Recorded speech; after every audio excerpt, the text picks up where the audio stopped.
Hello internet! Sorry about not making a video yesterday. I got swamped with work and just didn't have time, so special Friday video. Last Friday I went and saw The Hunger Games and it was absolutely amazing. I loved every little bit about it, but I have a few little complaints. If you haven't read the books and you haven't seen the movie, you probably shouldn't watch this because I'm definitely going to be putting spoilers. The biggest one that I think everyone has complained about is the Mockingjay pin and the way Katniss got it. In the book, she got it from the mayor's daughter, and it was kind of like a dig at the Capitol because Mockingjays came out of a screwed up bioengineering idea thing that they did, but in the book she just kind of found it. It took away a giant part of the storyline in the meaning of the pin and such, and kind of how the people of District 12 were feeling at the time. A much more nitpicky thing is whenever they were riding in the chariot on fire to be presented for the first time, Cinna is the one who tells them to hold hands in the book, and in the movie, Peeta's the one who has the idea, and in the movie it makes you focus on that love triangle way more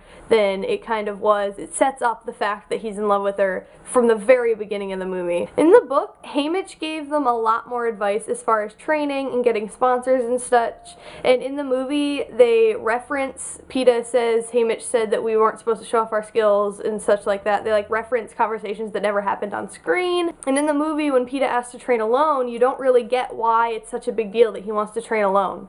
Movie Peeta, as much as I adore Josh Hutcherson and how attractive I find him, was kind of whiny to me. In the movie, when he's talking about how his mom said that Katniss could win and had no faith in Peeta, in the book you had her saying that Katniss was a savior and giving Peeta a reason to think that his mom had no faith in him, but in the movie it sounded like he inferred that and therefore just kind of whined a lot about it. In the movie, they add an entire scene where President Snow tells the game maker not to give them too much hope, and I really didn't like this scene. Personally, I've talked to people who thought that it was really fitting and that it wasn't out of place at all. I never thought of President Snow as, like, a completely evil character. Clearly he was screwed up, but I just didn't see him as evil as this. And I kind of, while reading, kind of thought he had some redeeming qualities.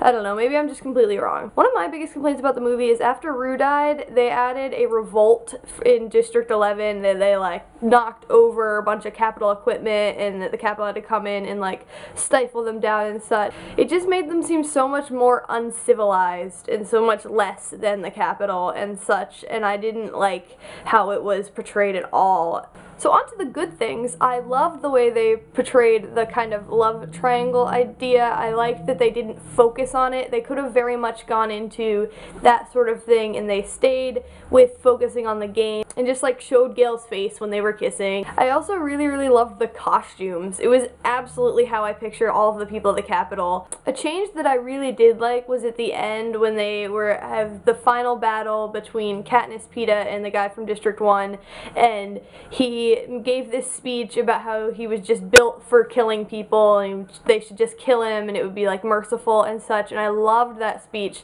and even though it wasn't in the book, I thought that it was so fitting. So what did you like and dislike from the movie? Is it the same as mine? Is it different? Let me know. Thank you for watching. You're awesome. See you next time.